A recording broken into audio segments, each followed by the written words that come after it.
They don't teach you this in seminary. Of course, I don't know what they teach in seminary. I didn't go.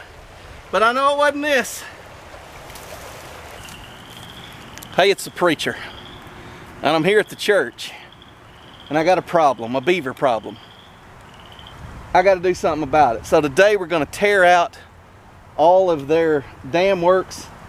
None of this existed last summer, or last spring. This was all done over last summer into the winter. I'm not seeing any fresh cuttings. I'm not seeing any fresh beaver sign. I'm just seeing old stuff. So today I'm going to go around and tear out all the beaver dams. If the beavers build back, then we'll set some traps and start trapping beavers. So come go with me as we get rid of some of this water. Right there where that log is, the dam just drops straight down. I make a few small breaks, I'll have that water running real fast. Interestingly enough, right over here, that's a piece of sheet metal the beavers have used to dam up this ditch.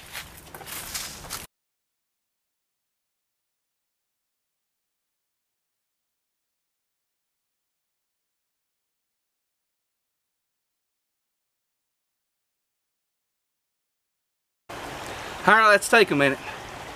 Are you done? Are you done now? Go ahead, get it out of your system. All right, have you all got the beaver jokes out of your system? All right, now let me show you what I got to do today now that you got all the beaver jokes out of the way. I don't want to hear them either. This is normally a little bitty stream. This is the reason why I knew I had a problem. This is a pretty good sized pond. And as you can see, it's backed out into where we normally mow, and we're coming up on mowing season. We're right beside the building. See the corner of the Life Center? There's a sanctuary over there. A basketball goal that we just got out of the way.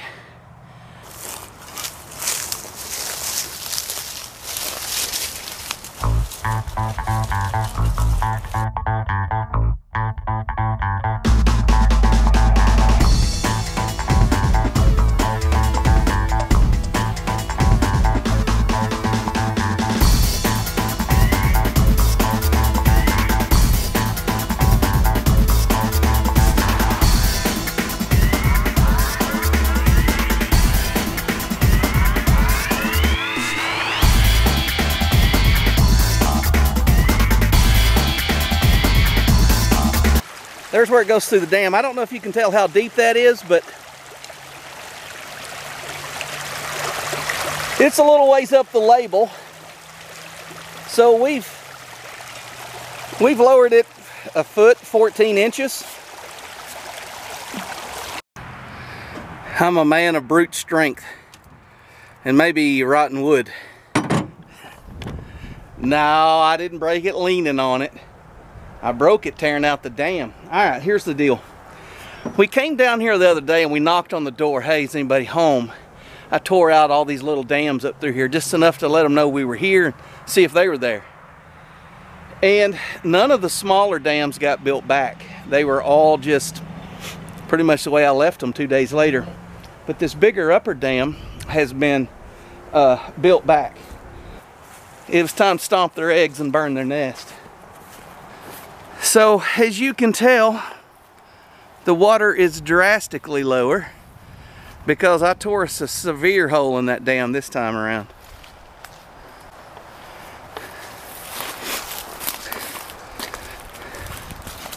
Get my shovel. Yeah, looky there.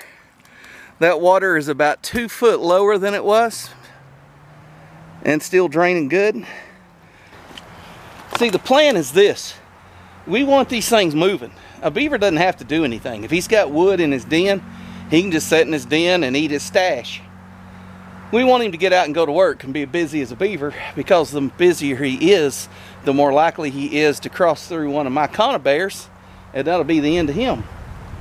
You may wonder, say, preacher, why don't you set a trap right there in the dam where the hole's tore out? When a beaver's repairing his dam, he puts a limb in his mouth and drives it into the edge of the break. And a lot of times when you do that, you catch a stick and then they build the dam back on top of your trap. So I tear the dam out, set my traps around where the beavers travel to fix the dam. So there's our dam. Water runs out, runs into this next little spot. There's where I tore the dam out the other day. And there, right there is my trap. Those two little wires sticking down, when they get pushed one way or the other, those two coiled springs snap together and break the animal's neck. It's the most humane way to trap a beaver. And this is where you want it. It's got to be in a narrow spot, so the beavers like to travel in the water. And so then as they're coming up through here, there's my second trap. You always want to try to keep them wires just out of the water. That way if a stick washes through, it doesn't set your trap off. Okay, if you've never seen a conibear trap, this is what it looks like closed. What we've got to do is compress these springs down so they open up. Let me show you how it works.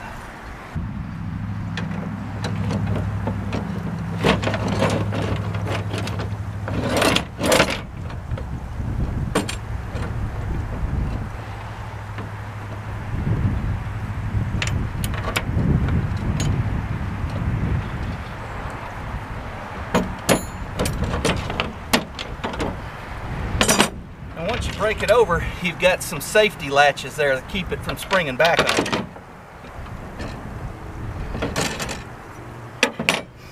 Okay, now we've got our safety latches set. We can open the jaws up, see? You want to make sure your safety latches are pointing down. That way as these close, they just continue to ride it. Okay, now our trap is set, just like that. And the safety latches are keeping it there in case I bump the trigger. Let's go put it in. Now if you notice how that water is just running right underneath those limbs, and there's a little patch of grass right there, I'm on a perfect spot to set this conibear.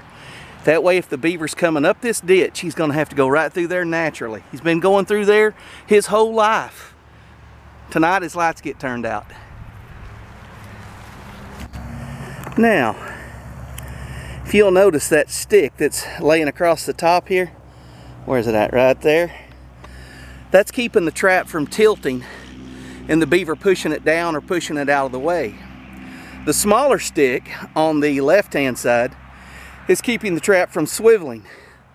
So those two sticks are holding the trap in place. There's an opening in the middle, right where the two wires hang down. If a beaver comes through here, we should have him. It looks like the coyotes found him before I did. Got a pretty good sized head, but only half a carcass.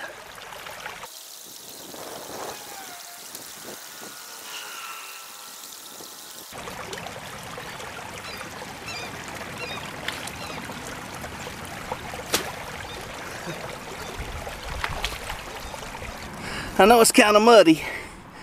There's your teeth and head and the back end's gone. The bad news is we can't do a catch, clean, and cook. The good news is we can't do a catch, clean, and cook. I'll leave these traps out for a couple more days. If I don't catch another one or two, I will pull the traps and post the video. So if you don't see another beaver, that was it, and this will be the end of the video. Thanks for watching.